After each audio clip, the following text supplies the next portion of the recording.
Chers élus de Dieu, j'ai encore l'honneur de venir partager avec vous cet autre thème sur le baptême que le Seigneur m'a mis au cœur.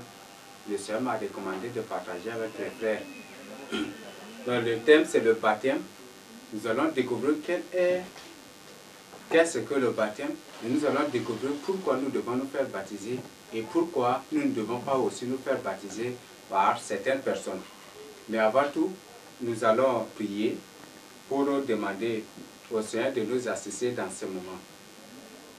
Père, nous te rendons grâce, nous bénissons ton Saint-Nom. Merci de ce que tu permets encore que nous puissions revenir sur le thème du baptême. Alors Père, accorde-nous un esprit sage, un cœur sage, mon Dieu, et accorde-nous l'intelligence pour comprendre et découvrir et d'approfondir ce thème pour, mon Dieu, le mettre en pratique pour notre salut. Alors béni soit ton nom. Père, accorde-nous aussi la sérénité pour que nous puissions te prendre au sérieux dans tout ce que tu nous recommandes pour mettre en pratique. Aujourd'hui, si c'est Satan qui gronde, les gens tremblent. Mais si c'est toi qui gronde, les gens rient. Mais Père, que ça ne soit pas ainsi pour tes élus, ni pour ceux que tu as rachetés, tous ceux que tu as choisis pour faire de tes élus. Merci, bénis ce moment et que toi-même tu prêches à tes enfants, que toi-même tu découvres, que tu révèles des secrets, que tu approfondisses des choses pour le bien de tes élus. Au nom de Jésus, nous t'avons prié. Amen. Merci. Avant tout, nous allons prier. Nous allons chanter le CV numéro 4 et finir avec le CV 5 avant de commencer avec le message, l'enseignement.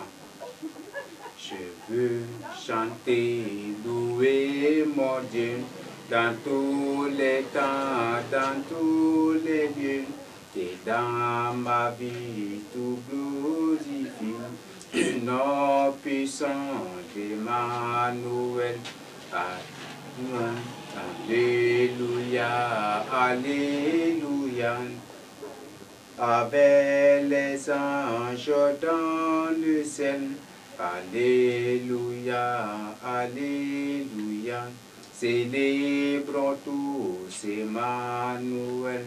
Je veux chanter mon Rédempteur, l'amour profond de mon Sauveur, sa mort sanglante et triomphante m'a franchi du joug du péché. Alléluia, alléluia. Gloire à Jésus, je suis sauvé. Alléluia, alléluia. Oui, sauvé pour l'éternité. Exaltons tous et célébrons le nom de notre Dieu, chantant dans l'allégresse, soyons sans cesse, vous tous qui souffrez malheureux. Alléluia, alléluia. Non plus de larmes dans vos yeux. Alléluia, alléluia. Venez, il veut vous rendre heureux. Jésus, Jésus, Jésus, c'est le nom que mon cœur aime. Je voudrais ne prononcer plus qu'un seul mot, c'est nom même. Jésus, Jésus, c'est nom si beau, c'est celui dont les anges posernés autour de l'agneau remplissent leur louange. Jésus, c'est le nom de celui qui descendit du Père, dans l'amour sur la croix à lui, en qui la terre espère. Jésus, c'est le nom du Sauveur, favorable à toute âme, et qu'aujourd'hui plus d'un pécheur de tout son cœur acclame. Jésus, Jésus, Jésus, Jésus, Jésus, bientôt mon cœur qui t'aime, auprès de toi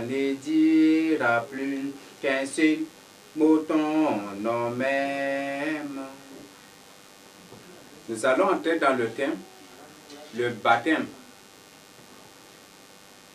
Qu'est-ce que le Seigneur nous recommande à la lumière de sa parole de faire concernant le baptême pour toi qui n'es pas encore baptisé et pour toi qui es déjà baptisé. Parce que nous voyons aujourd'hui qu'il y a de vrais baptêmes, il y a de faux baptêmes et nous allons les découvrir après.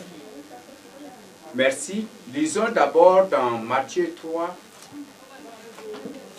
Dans Matthieu 3, nous allons découvrir l'histoire d'une personne et précisément de Jean-Baptiste.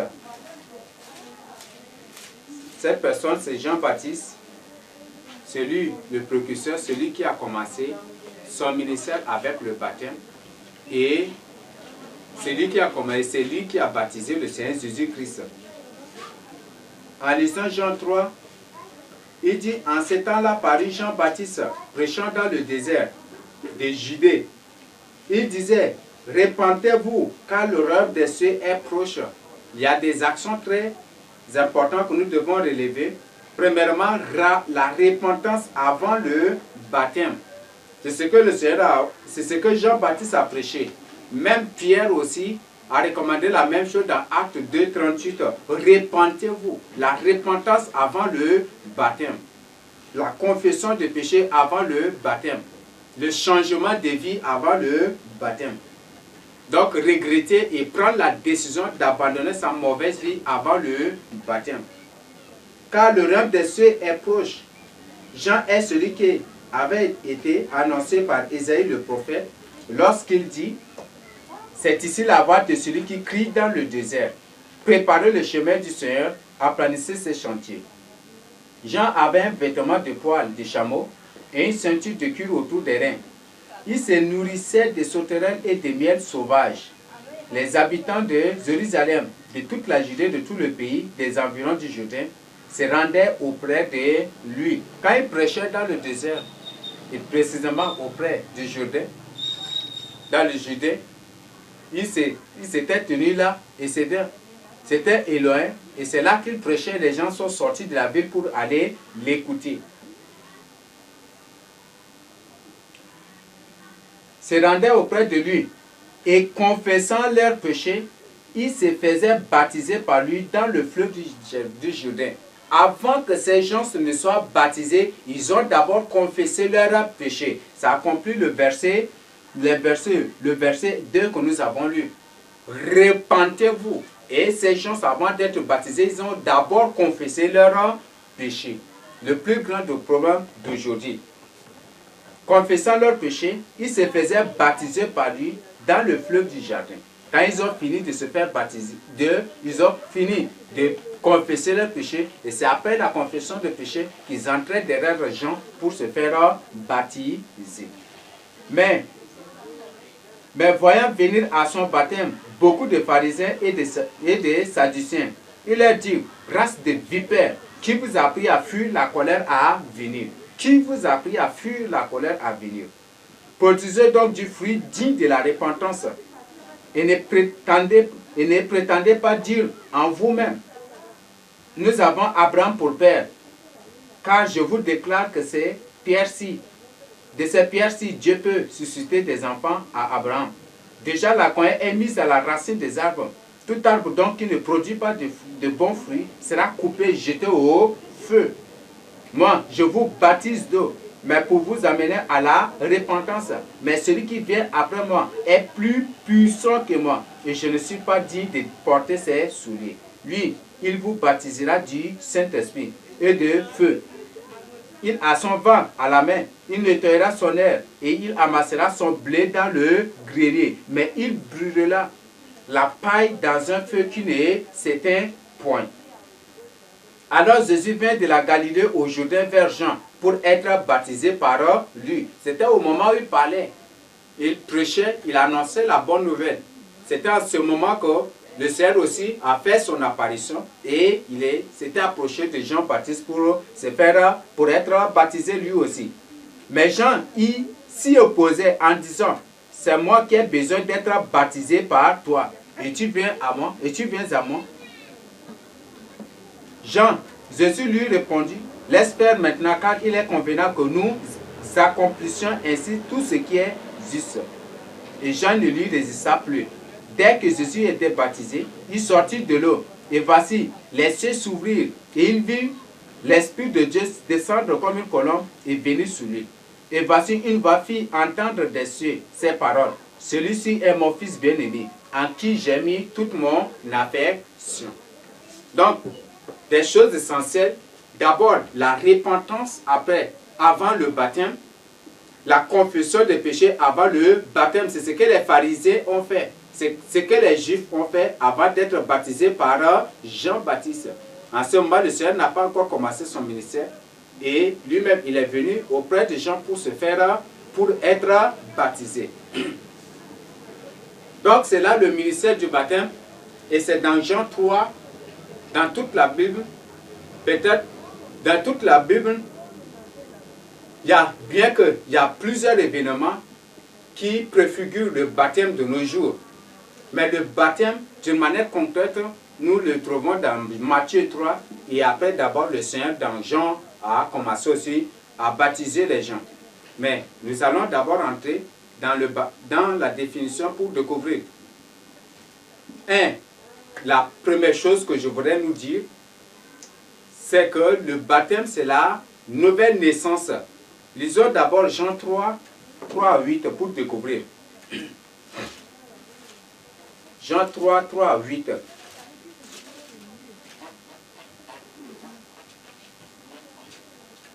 Jésus lui répondit, en vérité, je te le dis, si un homme n'est né de nouveau, il ne peut voir le royaume de Dieu. Nicodème lui répondit, comment un homme peut-il naître quand il est vieux? Il peut-il rentrer dans le sein de sa mère et naître? Jésus répondit, en vérité, je te le dis, si un homme n'est né d'eau et d'esprit, il ne peut entrer dans le royaume de Dieu. Ce qui est né de la chair est chair, ce qui est né de l'esprit est esprit. Ne t'étonne pas de ce que je t'ai dit. Il faut que vous naissiez de nouveau. Le vent souffle, il veut, et tu en entends le bruit. Mais tu ne sais pas d'où il vient, ni où il va. Il en est ainsi de tout homme qui est né de l'esprit. Donc le Seigneur, d'abord, dans sa parole, nous recommande la nouvelle naissance. La nouvelle naissance, ce n'est pas seulement le baptême. La nouvelle naissance, ce n'est pas seulement le baptême. Mais la nouvelle naissance, c'est la repentance, c'est le changement complet de sa vie. Donc si j'accepte le Seigneur Jésus-Christ, je dois changer ma vie. Je dois laisser ma vie transformée par le Saint-Esprit, par le Seigneur Jésus-Christ, afin que je devienne une nouvelle créature, comme 2 Corinthiens 5, 17 nous dit. Donc, accepter Christ, c'est quitter d'une ancienne vie pour entrer dans une nouvelle vie. Et il dit, pas de la nouvelle naissance, nous devons être nés d'eau et d'esprit. Donc, le baptême, ici, c'est la nouvelle naissance. C'est un processus de la nouvelle naissance aussi. Et c'est ce que le Seigneur lui-même a recommandé. Nous devons être nés d'eau et d'esprit. Donc nous devons être régénérés par la parole de Dieu et nous devons être régénérés par le Saint-Esprit qui doit nous guider et tenir la houlette de notre vie afin que nous puissions réellement devenir de nouvelles personnes, des créatures célestes, des citoyens célestes comme le Seigneur lui-même nous a recommandé. Donc c'est là le but du baptême et c'est là, je crois qu'il y a un thème sur la nouvelle naissance. Et ce thème-là, nous allons découvrir qu'est-ce que le Seigneur nous a recommandé dans la nouvelle naissance. C'est un thème que le Seigneur m'a dicté, m'a recommandé de partager, je partagerai avec les jeunes. Donc quand nous allons amorcer le thème sur la nouvelle naissance, nous allons y découvrir tout. Donc ici, quand on parle de baptême, on parle de l'immersion. Plonger dans l'eau. Donc être baptisé, c'est être plongé dans l'eau. Quand on parle de baptême, c'est plonger dans l'eau. Plonger dans l'eau. C'est ça le baptême. Donc, je crois qu'il y a beaucoup de définitions que vous-même vous pouvez trouver, vous pouvez même vous-même chercher aussi. Le baptême, c'est la nouvelle naissance, être plongé dans l'eau et ressuscité pour traduire notre enterrement avec le Seigneur Jésus-Christ et notre résurrection. C'est ce que la Bible dit. Et c'est que nous allons découvrir aussi dans Romains 6, verset 4, dans Colossiens 2, verset 12, il y a tant d'autres versets qui ont parlé aussi du baptême. Maintenant, nous allons découvrir l'histoire des gens. Quels sont les précurseurs du baptême? Qui a commencé d'abord le ministère du baptême? C'est d'abord Jean-Baptiste. Parce qu'en lisant Matthieu 3, 1 à 17, nous allons découvrir que c'est Jean-Baptiste qui a commencé pratiquement à plonger les gens dans l'eau et qui symbolise déjà la mort et la résurrection des gens qui sont réellement nés de nouveau, qui se sont repentis et qui veulent réellement suivre le Seigneur Jésus. Dans Marc 1, 2 à 8, nous allons découvrir que c'est Jean-Baptiste qui a baptisé concrètement les gens, aussi les Juifs, les pharisiens et tous ceux qui venaient à lui. Dans Luc 3, 1 à 18, nous allons découvrir la même chose, que c'est toujours Jean-Baptiste. Dans Jean 1, 19 à 34, nous allons découvrir que c'est toujours Jean-Baptiste ici. Donc Jean-Baptiste, c'est lui qui a d'abord commencé le ministère du baptême. Et la deuxième personne, c'est le Seigneur Jésus-Christ lui-même. La deuxième personne, c'est le Seigneur Jésus-Christ lui-même. Beaucoup de gens disent que le Seigneur Jésus n'a baptisé personne sur la terre. Non, il a baptisé des gens. Le Seigneur Jésus a baptisé des gens. Lisons d'abord Jean 3, 22 à 25. Oui. Après cela, Jésus, accompagné de ses disciples, se rendit dans la terre des Judées. Et là, il baptisait avec eux et là, il demeurait avec eux et il baptisait. Jean aussi baptisait à Hénon, près de Salim, parce qu'il y avait là beaucoup d'eau et on y venait pour être baptisé, car Jean n'avait pas encore été mis en prison. Or, il s'éleva de la part des disciples de Jean une dispute avec un juif touchant la purification. Il vint trouver Jean et lui dit: Rabbi, celui qui était avec toi au-delà du Jourdain, il parle du Seigneur Jésus-Christ ici, et à qui tu as rendu hommage, voici, il baptise et tous vont à lui. Donc le Seigneur Jésus baptise aussi et tout le monde partait, tout le monde allait à lui. Et c'est ce que la Bible a annoncé. C'est ce que la parole de Dieu déclare. Donc le Seigneur Jésus lui-même a baptisé aussi des gens. Et c'est ce qu'il a fait, même dans Jean 4, verset 1 à 3. Nous allons découvrir. Le Seigneur sut que les pharisiens avaient appris qu'il faisait et baptisait plus de disciples que Jean. Toutefois, Jésus ne baptisait pas lui-même, mais c'était ses disciples. Alors il quitta la Judée et retourna en Galilée. Donc le Seigneur lui-même baptisait aussi les gens. Après Jean-Baptiste, c'était le Seigneur Jésus-Christ qui baptisait les gens. Donc en lisant Jean 3, 22 à 35, nous allons découvrir. En lisant Jean 4, 1 à 3, nous allons découvrir aussi dans ce que le Seigneur a annoncé. Le moment nous allons avancer, nous allons voir autre partie, précisément les formes de baptême. Les formes de baptême, pas dans la Bible, mais on va décrire ça d'une manière générale. Parce qu'il y a des formes de baptême qui sont diaboliques, sataniques, que Dieu condamne. Mais je précise d'une manière générale, peut-être que il y a certains que je ne connais pas, que je n'ai pas relaté, mais il y a 5 formes que je connais, que je partage avec nous. Peut-être ça peut être aussi les formes de baptême générales aussi, je ne sais pas. On a premièrement le baptême par immersion. Là, le baptême par immersion, dans Matthieu 3, le verset 6 et 16, nous allons découvrir que Jean plongeait les gens dans l'eau. Il était dans le fleuve Jourdain. Et c'est là qu'il plongeait les gens, et c'est là qu'il a baptisé le Seigneur Jésus. Là, et le baptême signifie être enterré et ressuscité. C'est ce que Romains 6, 4 nous dit, Colossiens 2, 12 nous dit aussi. Après, nous avons le baptême du Saint-Esprit. Là, en lisant Acte 2, 1 à 4, nous allons découvrir le baptême du Saint-Esprit. Les disciples s'étant réunis, au moment où ils priaient, puis soudainement, le vent a soufflé, et tout d'un coup aussi, il y avait des flammes de feu. L'Esprit est entré derrière eux et s'était transformé en flamme de feu pour se déverser sur chacun des disciples. Et ils ont reçu le baptême du Saint-Esprit. Et quand ils ont reçu ce baptême, aussitôt se sont mis à chanter. Il y a des gens qui ont crié, il y a des gens qui parlaient en langue, chacun prophétisait. Il y a certains qui prophétisaient. Et on croit que c'est un désordre, mais ce n'est pas un désordre. Mais les autres, les gens qui étaient dehors, quand ils les ont entendus, que c'est un désordre, que peut-être ce sont des gens qui sont ivres, c'est pour ça qu'ils font beaucoup de bruit.